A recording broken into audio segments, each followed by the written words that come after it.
Hi, this is Clare and welcome to another Hero Arts video. In this video, I'm going to show you how to make this color-coordinated set of cards using various Hero Arts color layering bird sets and using the new Tropical Foliage Bold Prints. Alright, so let's introduce our colors first. For purples, I used Passion Flower and Orchid. For pinks, I used Cotton Candy and Rose Madder. I think these are two of the newer inks. For yellows, I have Soft Vanilla and Dandelion, and finally the color that brings everything together and that I'm obsessed with is Grape Juice.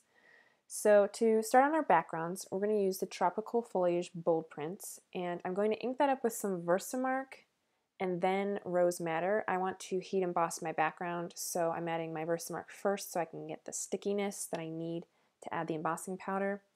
And then I prepped some layering paper with some anti-static powder.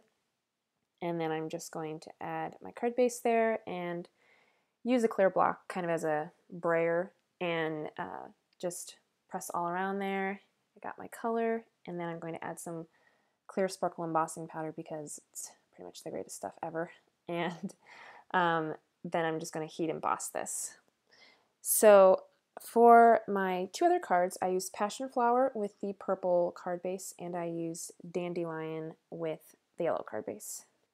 And now you can see how the pink card base turned out. The colors there, the shine, the sparkle, it's great. So now we're going to move on to the parrot. So I didn't give myself a lot of wiggle room when I was stamping this parrot. I cut the strips pretty thin.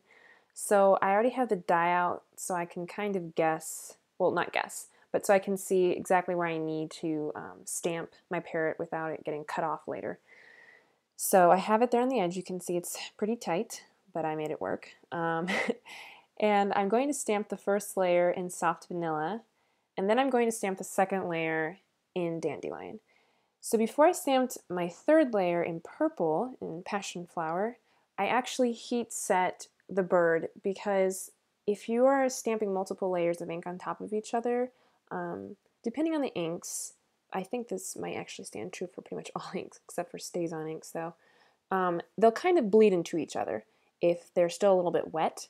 So I heat set it so I didn't have any of the bleeding with the purple and the yellows. I didn't really mind if the yellows bled into each other because they're both yellow. But yeah, I wanted the purple to be able to stand out a little bit more and not bleed. And also sometimes the colors will fade a little bit if they're blending in with each other. So for the head of the parrot, like the beak and the feet, I did the first layer also in Passion Flower, and I apologize for my head getting in the way of everything here, but I didn't want to pull up my MISTI to align things, so I kind of had to get in the way to make sure everything was aligned. And then for the third, or the final layer, I used Grape Juice. Grape Juice is what really ties each of these animals together.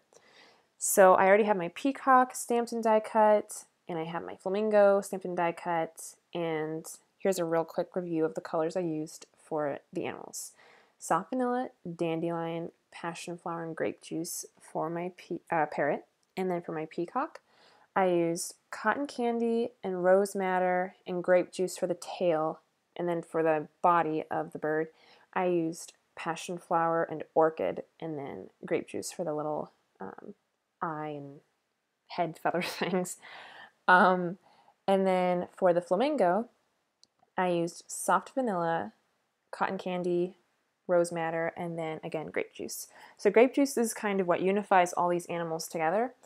And when I selected the card bases for them, I used the color that wasn't already on the bird yet.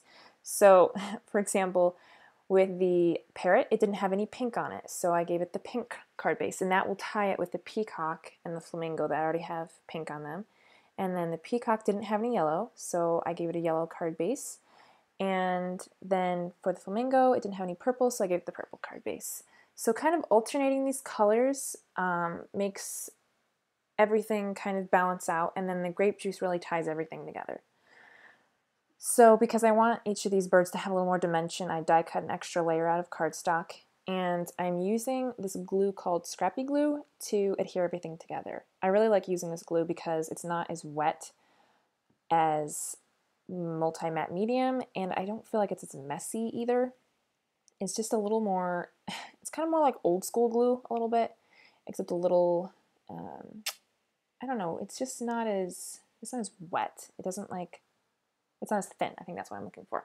It's a pretty thick glue. So that's how I adhered all my layers together.